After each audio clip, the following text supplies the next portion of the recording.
Right, guys, that Cat Stevens track I've just played was picked by the gentleman I'm going to interview now. A lot of you will know the chap from Facebook and the internet. A lot of you might know him from the books he's written. But today we're talking about a new political party that this chap is setting up. Of course, I'm talking about Robin Horsfall. And the party that Robin is launching, or has launched, is the Veterans and People's Party. Hello, Robin. You there, mate? Hello, Ken. How are you? I'm fine, sir. Yourself? Pretty good. Looking forward to having a good chat. So, let's get stuck in. Okay. Well, from now, for as long as it takes, basically the radio station is yours. The Veterans and People's Party. Couple of questions. Go ahead. What's it about and why? Well, I think about first. Yeah, the Veteran and People's Party. It's called that because essentially it's been formed by a group of veterans from the Navy, the Army, and the Air Force, and they want to use the standards that veterans set as a core to build the party. People's Party because it's for everybody, and the people will be the body of the party. So it's called the Veterans Possessive, the People's Possessive. It belongs to those people. And it's a centrist party. It's not an extremist party. It doesn't swing very far to the right or to the left. It's trying to hold a sensible, moral, central ground that most people need and most people would actually aspire to be part of. We're very, very aware of the fact that there's a big swing to the right in Europe at the moment. People are making people scared. They're, the boogeymen's out there, the forces of darkness. They frighten you. They make you fear everything. People of a particular culture, people of a particular race, and the next thing you know, they're voting because they're frightened of what they're being told. We want to hold a centre ground and say, look, this is ridiculous. We're basing our policies on decency and on truth, and most people actually want that. They're looking for that.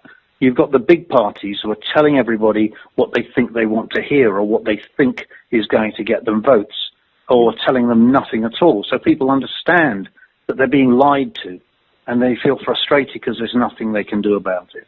So I'm hoping that our party, the Veterans and People's Party, will fill that gap and start to do something for those frustrated people.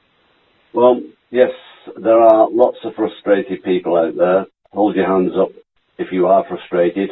My hand is up now. And mine. I mean, for many years, I've voted Conservative. That's been my choice, not because I thought, apart from when Margaret was in power, but not because I think that the Conservative Party is any better than the others these days. I vote because I just don't want Labour. That's my personal opinion.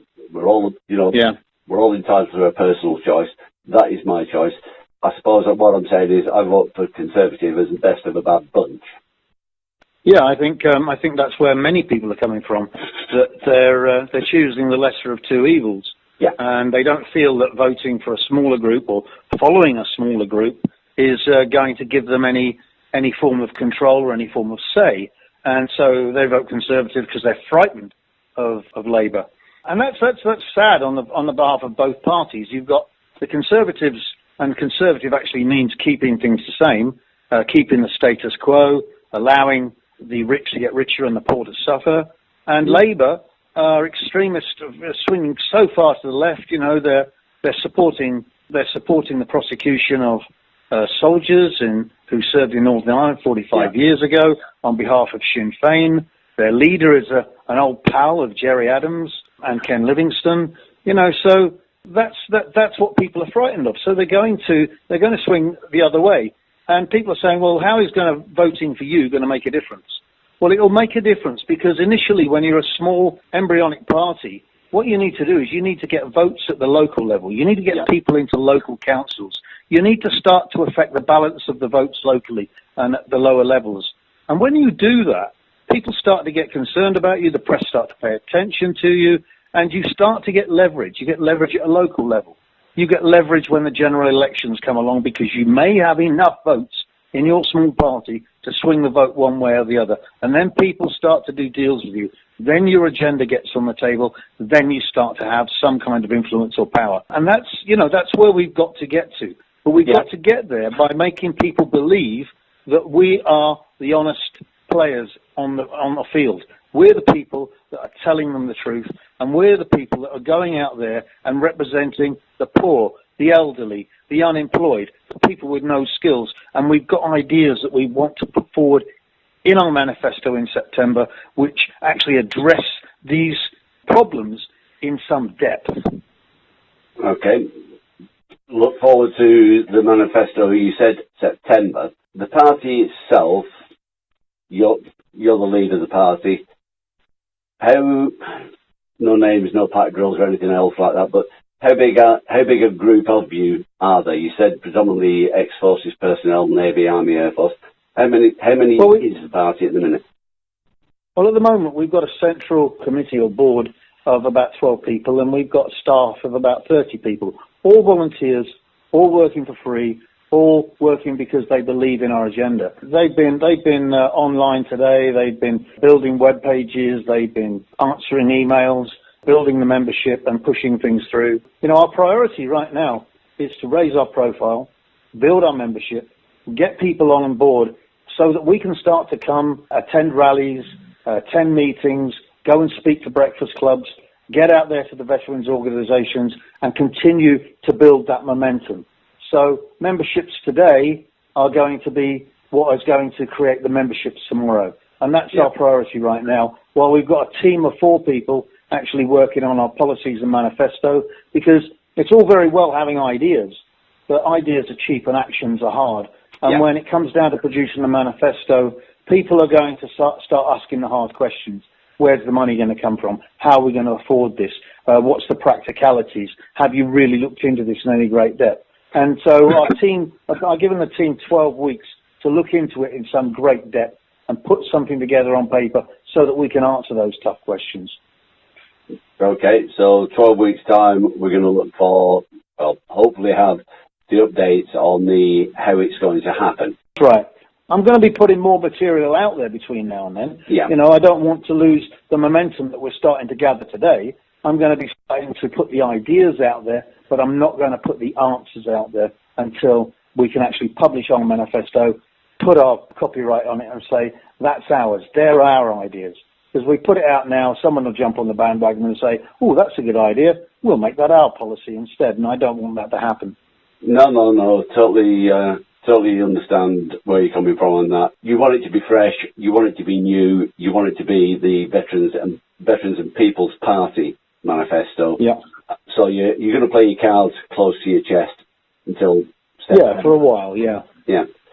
Looking to the future, I'll need some links to the party, i.e. membership and that I can advertise around for you. Okay. I'll find those though from the internet. Yeah. That's a good idea at the end of the day, because I'm bound to get an HTTP wrong or something like that at the moment. Okay. So that's a good move. Yeah, I'll do the research on that. Looking to the future, manifesto launch September. Yeah. Tell people this, as you said, these are our ideas. These are the ways we plan to go about this. Yeah. Realistically, and you said you've got to start at local level, council elections, by-elections, that sort of thing.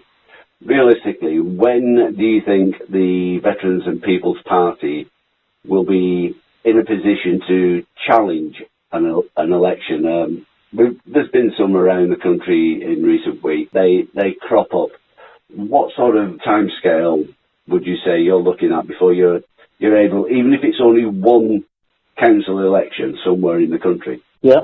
Well, I think we'll genuinely start to do that in the autumn this year, and I think we already have one independent councillor that's agreed to come across to us, and another one that contacted us today and asked to join our party.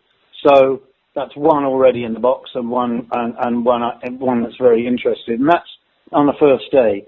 I think there are a lot of independent councillors out there that have put themselves in office because they thought they could make a difference, and they find themselves frustrated by the power or the intransigence of the larger groups.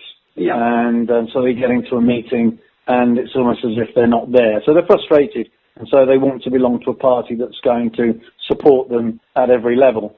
And we need their skills as well. We need their skills and experience. And so we're very, very happy to find if people are frustrated and they're already in office or they want to run for office, but they're very welcome to come and approach us and go through our vetting procedures and join our team. And if people want to run for office, exactly the same thing.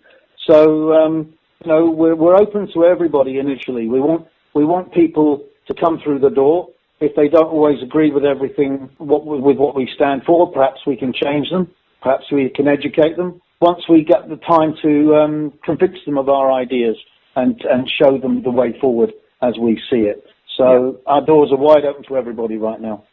Okay, fine. As I say, I'll do my level best to get the message out there via the radio station, via my feeds on Facebook and stuff like that. So I really appreciate that. Well, it's what we do. It's Veterans Radio Net, run by veterans for veterans. And harking back now to the beginning of this interview, you said it's about the standards and the morals that were drilled into, beasted into you, me, and so many others like us during our basic training, and then repeatedly, topped up during our careers, whether you served 3 years or 23 years. It's those morals. I know a lot of ex-forces personnel miss them when they get out. They try to work in Civvy Street, try to work with non-forces people. It is frustrating. I've done it, we have our ways of doing things, ticked up by the numbers. We like to get on and get it done. But other people, I understand. I'll use the words. I understand exactly where you're coming from, yeah. So, one of my little maxims is, how does it go? You can't make an omelette by talking to the eggs. And a lot of people want to talk. A lot of members of government want to talk because they're lawyers, and lawyers are very good at talking, but they're not very good at building. They're not very good at creating. They're not very good at actually doing stuff. They're good at talking about stuff. And that's why things stand still, because all we get as members of this nation is a lot of people talking, a lot of flim-flam, a lot of people getting wealthy on that talk, but nobody actually doing anything that benefits the people, that benefits the frustrated young people who maybe haven't succeeded at school, but they're not stupid. They're quite capable of doing stuff if they're given the opportunity. But there's no vocational opportunities. There's no training service. There's nowhere they can go and actually learn to be a crane operator, a truck driver, a cook, all those things that you don't have to be an academic to achieve, but there's no training schools for that. They call them colleges, but colleges don't teach those skills either. You've got to pass your A-levels to be taken seriously. Well, I didn't pass my A-levels. No. I didn't. I left school at 15, and yet only 2 years ago I graduated from Surrey University with a degree. So I think we've proved that many times that a lot of young people are amazingly clever and resourceful, but they're just not given the opportunities to fulfill their true potential. Totally agree with you. Very similar story. No education when I left school, aged 15. Basically, everything I got was given to me by the military in my 9-year service. Yeah. You said crane operator. That actually was my trade in the Royal Engineers. But, my driving, my thought processes, my reasoning, problem solving, everything was basically given to me by the military. Yeah. Well, my oldest son, Alexander, is dyslexic. His handwriting looks like the handwriting of a 6-year-old. But he's got an IQ of 127, and he's the managing director of my company in London, London Karate Limited. So academia is good for academics, but it isn't necessarily the right place for everybody, and it shouldn't be standard that says whether somebody can be a success or not. It's just one version of intelligence. An awful lot of people can turn a piece of wood into a dolphin. That's a form of intelligence. A lot of people who build spaceships can't turn pieces of wood into dolphins. And we've got to appreciate those skills, and we've got to give people the opportunity to develop them and to go out there and make a living out of them. instead of being a unit that can be picked up and cast aside by corporations. Yeah. Yeah. You talked about intelligence. Yes, it comes in all shapes and forms. As I said, basically what I've got, I was given by the military. I know a lot of very highly intelligent people, but have no common sense. People who read all the books, done all the education, never got their hands dirty one day in their life doing an actual job. They talk about it, they don't do things. They certainly have never lived on a minimum wage, and they've certainly never lived in a household where a single mother is trying to live on a minimum wage either. There's one example that comes to mind recently in the last 2 years, a young man who worked in Kingston-on-Thames. He was a student, he was working in a theatre there, and he got fired he got fired unfairly. And he had to pay 50, so here he is picking up 150 quid a week, and then he has to pay 50 quid to UCAS just so they'll represent his case. I mean, you've just lost your job, you're on a minimum wage, and now somebody wants another 50 quid off you just so they can go and argue on your behalf. How does that work? It's a simple case of always punishing the poorest people in society, and it's wrong. It's the same with legal aid and things like that. That's all being chopped. It's punishing the... Yeah, another one of my big drums is, taxing military pensions. In fact, taxing old age pensions completely. People pay into a pension plan all their life, and people save all their life. And then somebody comes along and says, okay, Mr. Jones, you are now 65. You can have an old age pension, but because you've got an army pension as well, and because you've got a war pension as well, and because you've still got dividends coming in from the company you built 30 years ago, we're going to tax you on that. Where's that morally correct? It's not morally correct. It's wrong. And it's certainly wrong where soldiers and servicemen are concerned, servicewomen too, because, they're never going to be, or very rarely going to be, in the high income 40% bracket. So they should not be paying tax on their pensions. It should not be happening. Old age pensions should be for old people, and they should not be taxed. No, quite agree with you. I was just about to say, manifesto out in September. I think you're giving us a few bullet points there of where it's going to be leading. Now, I know I'm going to take the first name of the party, Veterans. Yes. I know you're a veteran, Falklands War, Northern Ireland, other things. You were talking about drums that you bang. There's a very big one, reference Northern Ireland that you're banging, and it's going to be. No, sorry, I'm assuming. Yeah. I'm assuming it's going to be part of the manifesto. Yeah, it is. Correct me if I'm yeah, absolutely, Ken. The prosecution and persecution of Northern Ireland veterans for cases that were looked into at the time by the legal authorities, and then to drag them up 45 years later on behalf of the representatives of the terrorist organizations that we were fighting at the time is immoral, it is wrong, it shouldn't be happening, and somebody somewhere has done a deal behind the scenes to keep the lid on Sinn Féin and to keep the lid on the IRA. And they're out there now, and they're threatening a return to violence if they don't get their own way. And the government are appeasing them. Both parties are appeasing them, actually, and the opposition. They're all on this same message. Let's not upset the IRA because they'll go back to blowing people up. And we don't want that. And we'll sacrifice a few old soldiers in order to do that. They call that real politics. I call it immoral, I call it indecent, and it's completely wrong. And I'm going to keep banging that drum for as long as I live, because until this comes to a stop, until somebody has the guts to turn around and say, we're going to have a statute of limitations, we're going to create a law, we're going to change a law and do something about this, all the veterans in this country should be banging on the same drum. We should be standing outside the House of Parliament, beating our drums and telling them we're not going to vote for them, that we're going to vote for the Veterans and People's Party, and we're going to make a difference. Okay, well, I knew I had to let you get that one in. Just the passion when we spoke earlier and the passion you just poured out there, that had to be part of it. Robin, is there anything else at this moment you'd like to say about the Veterans and People's Party? Yeah, only one thing to close down, and that's that, you know, we're basing everything we do on truth and decency. We're basing everything we do on being an honest broker.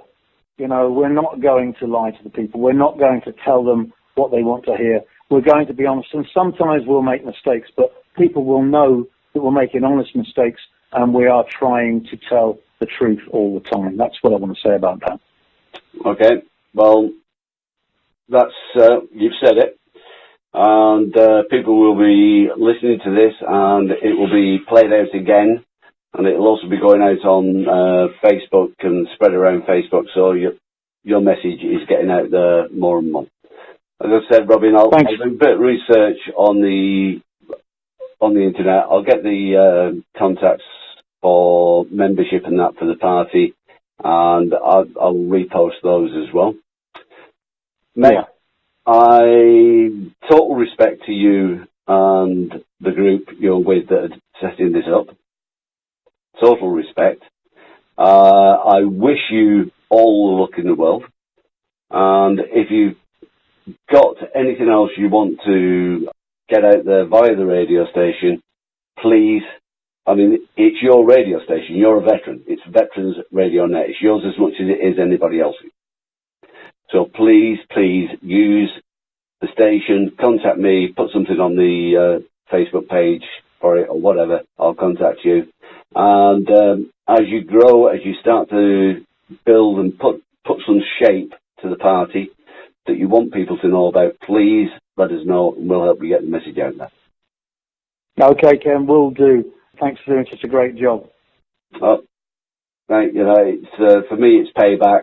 It was other veterans that helped me when the system failed me, and basically this is what I do by way of paying that forward. If I can help other veterans now, then, you know, my life is worthwhile, which some years ago it really, really wasn't. You know what I mean? Robin, again, bloody good luck with this. Wish you all the best. Thank you very much, sir. Cheers, Ken. All the best to you too. Bye. Bye-bye. Okay, ladies and gents, that was Robin Horsfall.